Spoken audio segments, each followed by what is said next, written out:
guys, welcome back to our YouTube channel Raqib talks 990।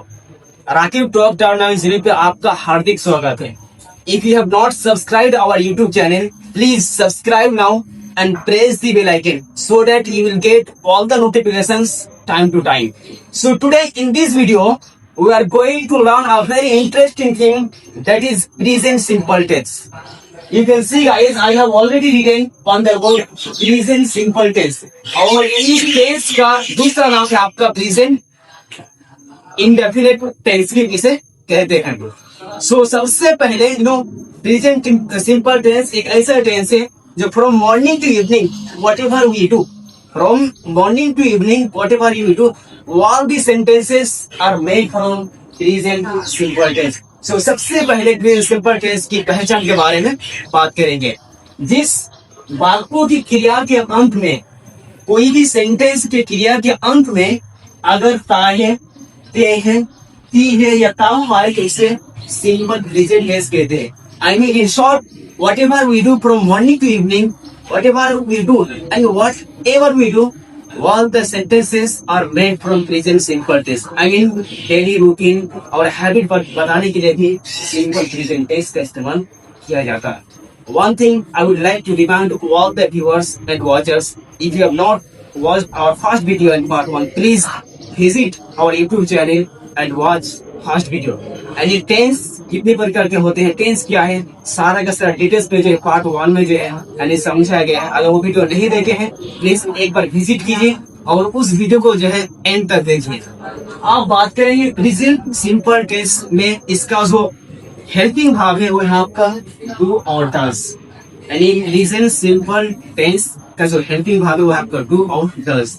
और present simple tense में भाग 1 और भाग 5 का इस्तेमाल होता है। नाउ द क्वेश्चन arises, अब सवाल उठता है कि भाग 1 कहाँ पे यूज करें और भाग 5 कहाँ पे यूज करें। So I have already written, you can see guys, he she it a singular name, he she it a singular name के साथ भाग 5 लगता है।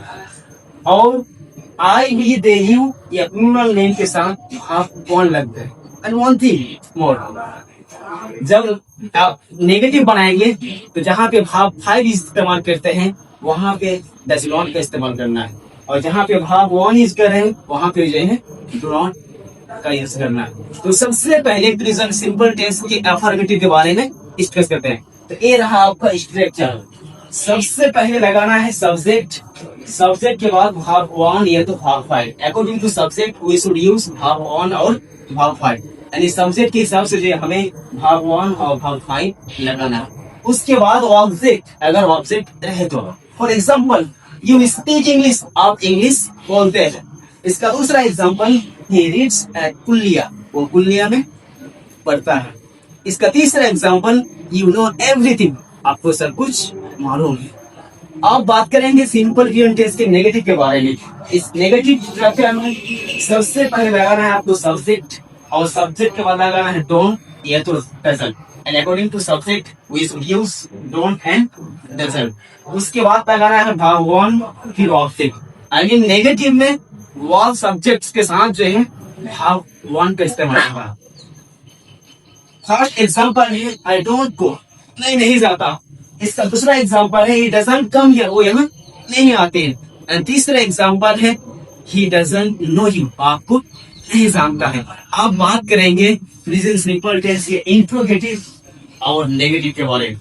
आई से होता है इंट्रोगेटिव और एन से होता है नेगेटिव। और इसमें क्या करते हैं, सवाल पूछते हैं। आप देखते हैं स्ट्रक्चर, सबसे पहले लगा रहे क्वेश्चन वर्ड। अगर सेंटेंस में क्वेश्चन वर्ड रहे तो क्वेश्चन वर्ड लगाना है, नहीं तो नहीं लगाना है। इसीलिए क्वेश्चन वर्ड को जो ब्रैकेट में रखा गया है। उसके बाद लगाना है डू और does. According to subject we use do और डज, यानी सब्जेक्ट के हिसाब से हमें क्या करना है, डू और डज लगाना है। उसके बाद लगाना है सब्जेक्ट, जो भी सब्जेक्ट हो। फिर आपका नॉट को ब्रैकेट में रखा हूँ इसीलिए क्योंकि अगर नहीं बना सेंटेंस में तो नॉट का इस्तेमाल करना है, नहीं तो नहीं करना है।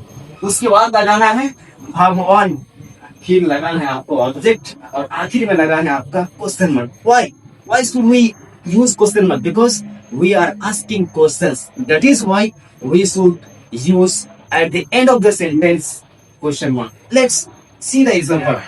First example है do you know him? क्या आप उसे जानते हैं?